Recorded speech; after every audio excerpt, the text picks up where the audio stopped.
Hello students, আমার চ্যানেলে তোমাদেরকে স্বাগত। শুরু করছি ক্লাস 10-এর একটি ভূগোলের ক্লাস। দেখতে পাচ্ছ তোমাদের সামনে রয়েছে ক্লাস 10 ফার্স্ট ইউনিট টেস্ট 2026 ভূগোল শর্ট কোশ্চেন্স মক টেস্ট। ঠিক আছে, তো আমি তোমাদের সামনে এখন তুলে ধরছি 15টি প্রশ্ন। দেখতে পাচ্ছ এখানে 15টি প্রশ্নের মধ্যে কতগুলি পারছো তোমরা একটু দেখে নাও। তো তোমাদের ফার্স্ট ইউনিট টেস্ট খুব শীঘ্রই শুরু হতে চলেছে প্রত্যেক স্কুলে।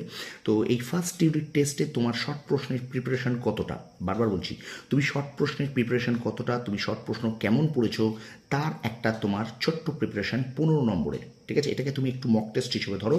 আমি লিখেই দিচ্ছি শর্ট কোশ্চেন্স মক টেস্ট ভূগোলের ফার্স্ট ইউনিট টেস্ট 2026। তো 15টি প্রশ্ন এখানে রেখেছি। তো 15টি প্রশ্নের মধ্যে তোমার কতগুলো হচ্ছে তোমরা অবশ্যই একটু আমাকে কমেন্ট সেকশনে কমেন্ট করে জানাবে। ওকে, কি বললাম, তোমরা একটু আমাকে কমেন্ট সেকশনে কমেন্ট করে জানাবে। এখানে কিন্তু আমি তোমাদের প্রত্যেকটা প্রশ্ন এসিকিউ আকারে রেখেছি, কিন্তু এসিকিউ আকারে তো তোমাদের আসবে না, তোমরা ডাইরেক্ট প্রশ্ন মুখস্থ করতে শেখো।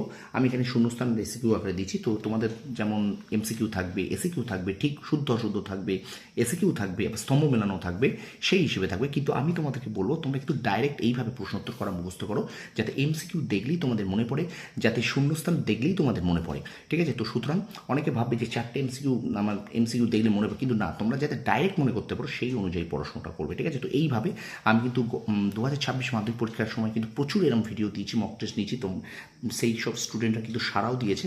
তো তোমরাও আশা করি এই ক্লাসটা মন দিয়ে করবে। ঠিক আছে, আর অবশ্যই কিন্তু এটাকে একটু মক টেস্ট হিসেবে নেবে, তোমাদের একদম সততার সাহায্যে তোমরা পরীক্ষাটা দেবে। এটা আমি উত্তর বলে দিচ্ছি, কিন্তু তার আগে তোমরা আমাকে উত্তরগুলো জানাবে, নিজেরা চেষ্টা করবে খাতা খুলে। ঠিক আছে, আর 15টার মধ্যে তোমরা কতগুলো পারছো অবশ্যই আমাকে একটু কমেন্ট সেকশনে কমেন্ট করে জানাও। নিজের পরীক্ষার আগে নিজেকে যাচাই করে নাও, শর্ট প্রশ্ন তোমার কতটা রেডি আছে। আমি বারবার বলেছি, শর্ট প্রশ্নের কোনো সাজেশন হয় না। শর্ট প্রশ্ন যে যত বেশি করে আসতে পারবে সে কিন্তু তত বেশি নাম্বার পাবে। 2, 3, 5 প্রত্যেকেই কমন পাবে, কিন্তু শর্ট প্রশ্নের জন্য কিন্তু তোমাকে টেক্সট বইটা খুঁটিয়ে পড়তে হবে, আমার ক্লাসগুলো মন দিয়ে করতে হবে। ঠিক আছে, তো আমি প্রত্যেকটা ক্লাসে কিন্তু শর্ট প্রশ্ন করিয়ে দিয়েছি, তোমাদের সিলেবাস কমপ্লিট করানো। তো এবার তোমাদের কিন্তু ফার্স্ট ইউনিট টেস্ট আগে তোমরা কেমন প্রিপারেশন নিলে তার একটা পরীক্ষা তোমাদের দিতে হবে। তো 15টি প্রশ্ন তো কতগুলো পারছো একটু দেখে নাও। দেখো, প্রথম প্রশ্ন বলছে ভূগোলের, নদী বাঁকের উত্তল অংশের সঞ্চয়কে কি বলে? বলো দেখি, নদী বাঁকের উত্তল অংশের সঞ্চয়কে কি বলে? বলো, নদী বাঁকের উত্তল অংশের সঞ্চয়কে কি বলে? এখানে উত্তর হবে কিন্তু বিন্দুবার। আমি উত্তর করার আগেই তোমরা কিন্তু অবশ্যই খাতায় উত্তর করে নেবে। ঠিক আছে, বিন্দুবার বলে। ওকে, আচ্ছা, পরের প্রশ্ন দেখো, দুটি নদী অববাহিকার মধ্যবর্তী উচ্চভূমিকে কি বলে? দুটি নদী অববাহিকার মধ্যবর্তী উচ্চভূমিকে কি বলে? এটা কিন্তু হবে জল বিভাজিকা। জল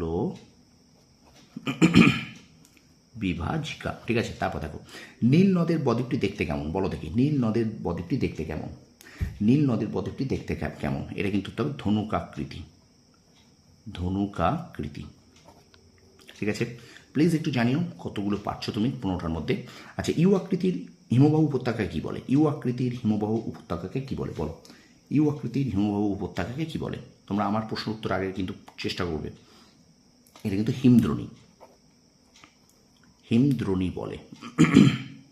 ঠিক আছে, পরের প্রশ্ন, হিমবাহ ও পর্বতগাত্রের মধ্যে সৃষ্ট ফাটলকে কি বলে? হিমবাহ ও পর্বতগাত্রের মধ্যে সৃষ্ট ফাটলকে কি বলে? হিমবাহ ও পর্বতগাত্রের মধ্যে সৃষ্ট ফাটলকে কি বলে? উত্তর কিন্তু হবে এখানে বার্কশ্রুণ্ড।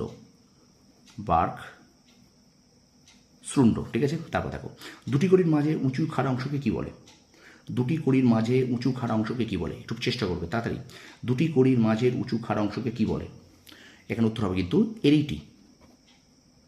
এরিটি বলে।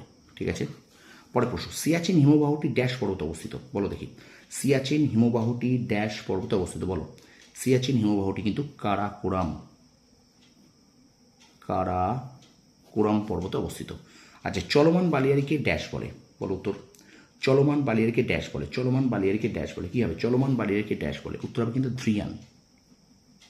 ধ্রিয়ান বলে। ধ্রিয়ান। ঠিক আছে, এটা ভালো করে একটু লিখে দিচ্ছি, ধ্রিয়ান বলে। ওকে, তারপর দেখো, প্রস্তরময় মরুভূমিকে ড্যাশ বলে? প্রস্তরময় মরুভূমিকে ড্যাশ বলে? বলো, প্রস্তরময় মরুভূমিকে ড্যাশ বলে? উত্তর হবে হামাদা।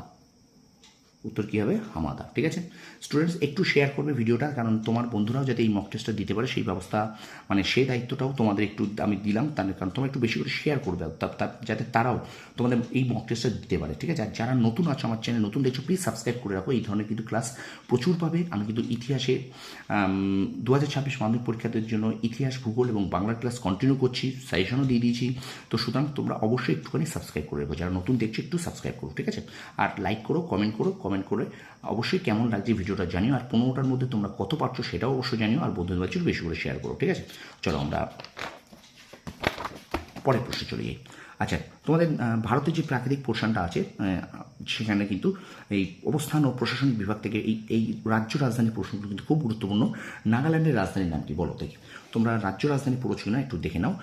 নাগাল্যান্ডের রাজধানীর নাম কি? নাগাল্যান্ডের রাজধানীর নাম কি বলো? নাগাল্যান্ডের রাজধানীর নাম কিন্তু কোহিমা। ঠিক আছে, কোনো জায়গায় কিন্তু বাদ দেওয়া চলবে না শর্ট প্রশ্নে। আচ্ছা, ভারতের ক্ষুদ্রতম অঙ্গরাজ্যের নাম কি বলবে? বলো দেখি, ভারতের ক্ষুদ্রতম অঙ্গরাজ্যের নাম গোয়া। ঠিক আছে। আচ্ছা, তোমরা একটা প্রশ্ন আমার উত্তর দেবে তোমার কমেন্ট সেকশনে। ভারতের কোন রাজ্যের জনসংখ্যা সব থেকে বেশি?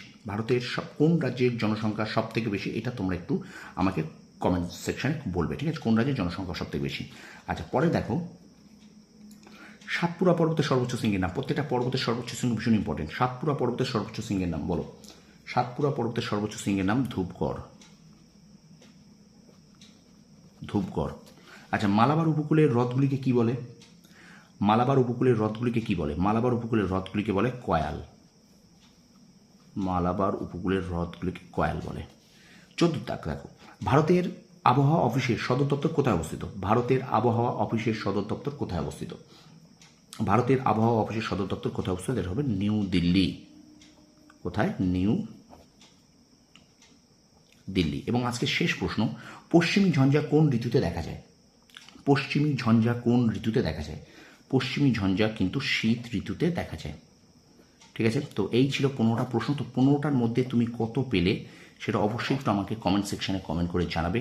ঠিক আছে, তো তোমরাও তোমার নিজেরাই বুঝতে পারবে যে তুমি শর্ট প্রশ্নের প্রিপারেশন তোমার কতটা আছে। ঠিক আছে, তো ভিডিওটা ভালো লাগলে অবশ্যই লাইক কমেন্ট শেয়ার করবে, আর বন্ধুদের মাঝে অবশ্যই বেশি করে শেয়ার করবে। আর আমার চ্যানেল যারা নতুন আছো, চ্যানেলটা প্লিজ সাবস্ক্রাইব করো, পাশে থাকা বেল আইকন প্রেস করে রাখো। ঠিক আছে, তোমরা সফল হও, তোমাদের সাফল্য কামনা করি। ধন্যবাদ। আর অবশ্যই কিন্তু কমেন্ট সেকশনে কমেন্ট করতে ভুলো না 15 মধ্যে তুমি কতটা শর্ট প্রশ্ন পারলে। ঠিক আছে, তোমরা সফল হও, তোমাদের সাফল্য কামনা করি। ধন্যবাদ।